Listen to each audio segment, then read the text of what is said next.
Well, welcome back. We are discussing how the Miss America pageant will no longer have a swimsuit competition in its pageant. We are joined by ABC7's Linda Carson, who was the runner-up for the Miss Georgia pageant in 1961, Dana Judge, Miss Florida in 1990, and a board member on the Miss Florida America system, and Marianne Carson, Miss International, a pageant coach for many years, and the mother of Miss Florida 2002. So thank you guys for joining us. First question, the obvious question I think people are asking is, it's a beauty pageant. Doesn't it come down to who's the most beautiful person on the stage and why the swimsuit portion would maybe be taken out of that? You know, I think this is wrong because there was sexual harassment, but it wasn't the girls. It had nothing to do with them. So we're saying, well, you were wearing the wrong clothes, so to correct the problem, you have to wear something else. So it's sort of blaming the girls for the sexual harassment.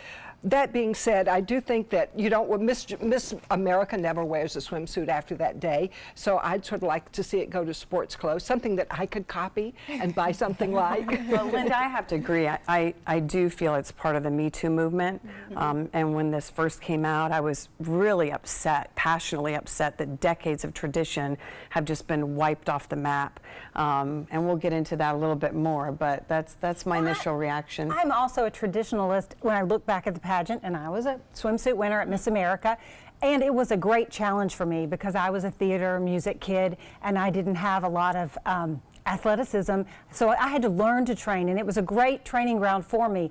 But having still been involved with the pageant all of these years, 25 or plus years, I can see the reason and the need, and I understand where we're going. And we may have to go very far one way before we can come back somewhere in the middle. I think that will happen. But you know, beauty's not a bad thing. Suddenly we're acting like, oh, you should be ashamed, you're beautiful. Well, but now it's not even about appearance. They've excluded that as well. Right. Who said we don't judge people by their appearance? We absolutely do. And who of us who were in beauty pageants would have gone without makeup? You learn. Oh, that's a good point. You learn to look your very, very best. Absolutely. So it teaches you to look your best. I say all the time, we would never show up for a job interview not looking our best, not dressed our best, not in our best shape, with our best attitude, and well prepared. And that's what we are teaching these girls. But I think at this time, we have to look at what's going on in the nation.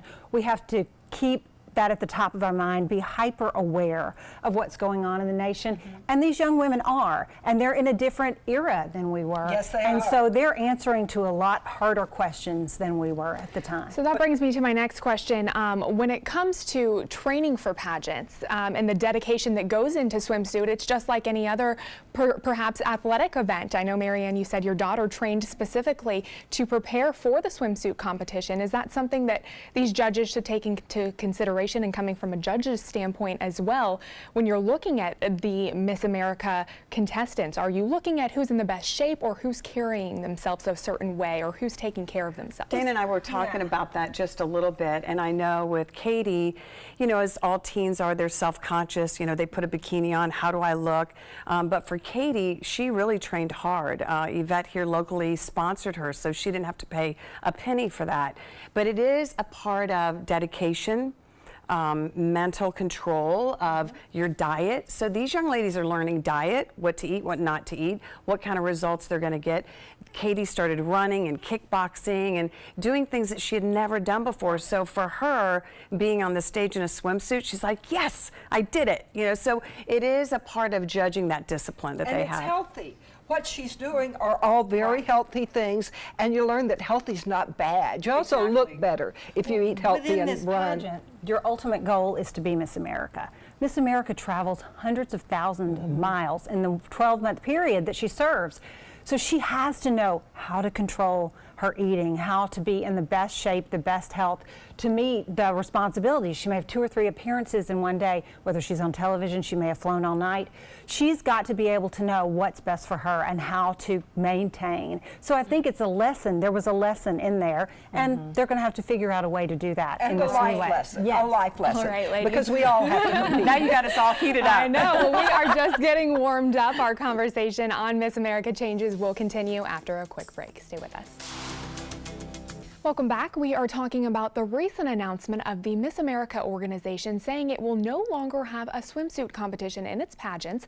Joining us for more is ABC 7's Linda Carson, who was the runner-up in the Miss Georgia pageant in 1960, Dana Dalton Judge, who was crowned Miss Florida in 1990 and is a board member on the Florida America system, also competed at Miss America, and Marianne Carson, Mrs. International, a pageant coach, and the mother of Miss Florida 2002. Thank you, ladies.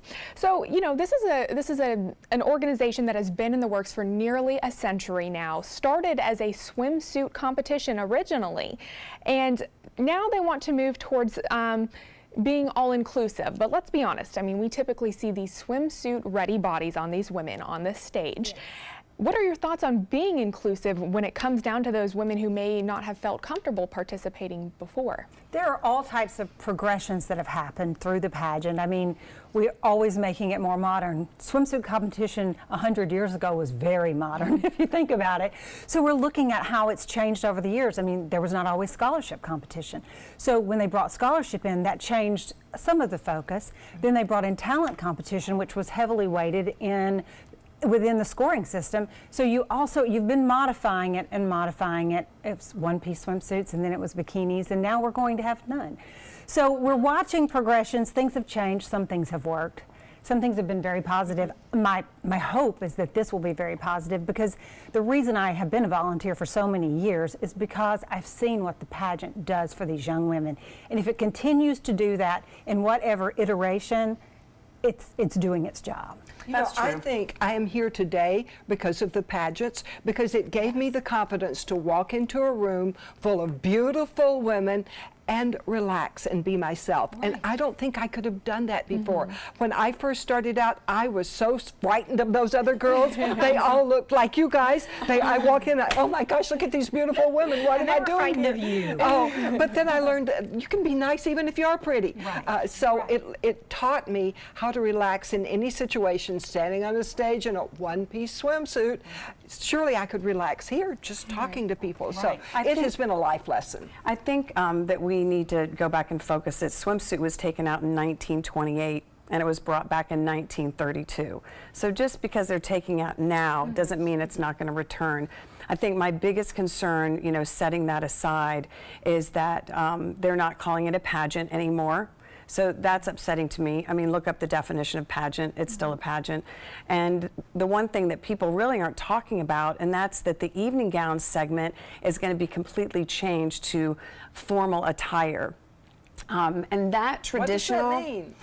Well, who knows, Linda? It could be, who knows what it is. So Dana says they have somewhat of an outline, but no one's talking about that. And my daughter, because Katie was Miss Florida, and she and I have had a lot of discussions, and she's like, Mom, that really makes me mad, because what are we going to have, Miss America walk down the runway in a business suit or, you know, a cocktail dress? Here's my thought. You know, we have had the traditions of many things. I don't think it's all going to change at once. We can call it formal wear, but I think that young women are going to feel most beautiful and most glamorous, probably in a gown or a dress of their choice. So there probably will be a good many who would always stick to that. And you're going to have the rebel who wants to wear her sparkly jeans, I guess, or whatever, or whatever that is. Their reason for that is they said that the girls won't have to spend thousands of dollars, and you and I both know, they get sponsors. Okay, these women that win these state pageants, they have we have a regalia gown here in Florida. They sponsor, they're in Orlando, sponsor Miss Florida every year. The other states do. So when I hear things like that's their reasoning, that's the kind of stuff that really makes me upset. So I think the swing, and I love the system, and you know I do. I know. But you know, you come to Sarasota, you will see lovely gowns at all of the galas. All of the galas. So you need to learn to use them. Remember, though, that there are a lot of states, I mean, Florida is especially blessed with our sponsors, but there are a lot of states that the pageant doesn't mean as much as it does in Florida, and they don't have the kind of sponsors, and some of the young women are responsible for getting their own things. I mean, we are extremely fortunate, and our winners are extremely fortunate, but you may go to another, I don't want to name particular states because I don't want to point that out, but they don't have the sponsors and they don't have the ability. So for them to feel comfortable and feeling glamorous however they do, I think that can be a positive as well, and I don't think think we're going to see gowns just go away altogether. Right. Beauty is a wonderful thing to watch. I love watching the Miss America pageant. My too, whole family sits there. It's just a lot of change all at once for us to get used to. Well, and the Miss America system is a scholarship pageant, whereas Miss USA or some of the other systems in today's day and age are a little different, maybe going for a modeling contract or something like that. And instead of the swimsuit portion, these Miss America contestants will be participating in a live interaction session with the judges where they can give a little bit more detail about their social initiatives that they may be having and taking part in. But is this something you would rather see, or is that something that, that's going on in an interview? Talk to me a little bit about that. I have to say that what we do miss when we watch the television program is this 10 or 11-minute interview that these young women stand before like a press conference and answer questions about anything. A lot about themselves, a lot about political situations, a lot about what they would do as Miss America, what their platform is. But they have to have such vast knowledge, and they have to be able to handle so many situations, and they're great at it, especially the young women who win. And that's what we're missing, because we don't know why this girl wins. We're picking the prettiest one, but the prettiest one has maybe not done as well in her interview as this other young woman. So that is so important. I believe if they can show that the way it really works, that people will be so impressed. And that would be good, because So that's what you have to do. That's what you should get from the pageant. How to do that when you look for a job. Well, in the Miss America system, many of these women go on to be doctors, lawyers, politicians, and they have worked hard on their platform. And kind of the whole purpose behind the Miss America system is to have a platform and to speak passionately about something that you're interested in and you want to make a change in. So do you think that doing away with swimsuit and kind of resurfacing that around, is that make or break? Is this going to affect ratings? How will that affect it moving forward? I don't know what the ratings are. I bet more women watch than men. Well, I think more women will compete. I mean, I'm waiting. There should be a Miss Sarasota pageant right here and in our county. I don't know why we don't have them, but we should. We need sponsors, so someone give me a ring. But I think possibly that more girls would be entering, and that may be their take on it. That might be why they're making the shift of girls that don't have a lot of money. I was a single mom. It paid for Katie's entire college, 4 years. So they may look at. So, listen, they're smart. Gretchen Carlson is not, this is a whole board of former Miss Americas. They're the best of the best. So I'm sure there's a method to what they're doing. It's just a lot all at once. Well, of course, the head of the whole thing was on Suncoast View, Regina Hopper. She's the CEO now. Yes, and she is doing an awesome job. And they're making great decisions, and they are adding to their board people like me who are former state title holders, or we get to vote someone on to the board who represents us. So they're getting ideas from all levels, from people who've had all types of experience within the pageant.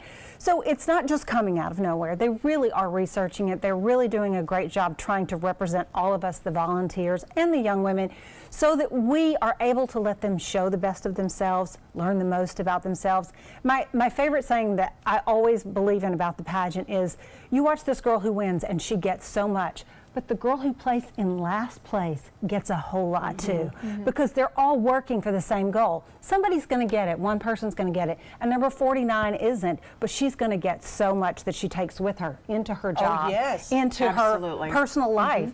And you just can't show that unless you've been part of it. When you're in it, you see it, and it's amazing to watch these young women grow. And I just say I stay year after year helping, because they keep me young. Well, Katie says, Mom, any job I interview for, I get because of the Miss Florida Scholarship Program. That's absolutely. Just year after year, I am blessed by these young women over and over. They're role models for my own daughters and the other young women that I introduce to them. And I just see them going everywhere and doing amazing, positive things. They're all special. They're all different, but they've all grown because of the Miss America program. Well, I always felt pretty after that, because I was in a beauty contest. And I thought when I walked out, people would boo me off the stage and throw things. But they didn't. They didn't. I won that pageant. So I thought, wow, I don't care where I come in, just being in a beauty pageant was so uplifting. All right, ladies. Well, we have to take a quick break, but we will have our final thoughts when we return. Well, our guests join us for final thoughts tonight. And as the pageant tries to redefine its role of gender equality and female empowerment, Linda, what is your perspective? What are your final thoughts for our viewers tonight? Well, I think pageants teach you to be the very best you can be in a lot of different areas. So I definitely hope we keep the beautiful look of formal wear, of some type of athletic wear, and we get to know the girls a lot better. Beauty is a great thing, and I hope we don't lose that, and we don't lose that show that focuses on beauty. It's not bad to be a beautiful woman, and I love watching it. Okay, and for you, Dana? I think many people have such a stereotype about what a pageant is, and we've seen these funny movies and things that stereotype the pageant. But I really wish that everyone had an opportunity to meet a young woman who is going to compete in Miss Florida or compete in Miss America, because I think their ideas would be changed. I think they would be impressed with the sincerity, the hard work that goes into it, the education of these young women, the commitment to their community, to their health. I think there's so much going on there. It's like training for the Olympics, but in 4 or 5 categories rather than just one. So they're pretty amazing, and I hope that everyone will give this new idea a real chance to grow. All right, and for you, Marianne? I'm going to really echo the words of my daughter, Katie Carson Molnar. And she says, you know, Mom, as invigorating as it was for me to prepare for swimsuit, she says, I would have much rather used that time to focus on my platform. And, you know, that to listen to her, someone that had competed and been on stage, she's like, I'm glad they got rid of swimsuit. She's like, because they don't use a swimsuit, as Linda said earlier. It's in their contract. They can't even be in a swimsuit, from my understanding. I just hope they keep the elegance of evening gown. And I love the fact that they're going to show more of the interviews. So I love the Miss America organization. It's what inspired me when I was a teenager. I was Miss Sarasota years ago. So I applaud them on trying to go in a positive direction for women. I think more people will compete. All right, thank you all. Thank you, ladies. Thank you. Well, before we go, we want to share with you what some of you had to say about last night's show on SROs in Sarasota County schools. In the aftermath of the Parkland massacre, where 17 students and staff died, the Florida legislature required a school resource officer in every school, kindergarten through 12th grade. Now, communities across Florida are struggling to figure out who will pay for that. All parties involved got together yesterday to talk about the factors in keeping the schools in Sarasota safe. We went to Facebook for your thoughts. Amy says, I think the school board is making things a lot harder than they need to be. If they handled the schools better, maybe I'd have more faith in them handling security. And Dave says, why can't properly trained civilians be accepted for these positions? I, for one, would be up for protecting the youth. Now, if you'd like to join the conversation on tonight's topic on the Miss America organization, head over to our Facebook page at facebook.com/mysuncoast.com.abc7. Now, thank you to Dana Dalton Judge, Linda Carson, and Marianne Carson for joining us tonight.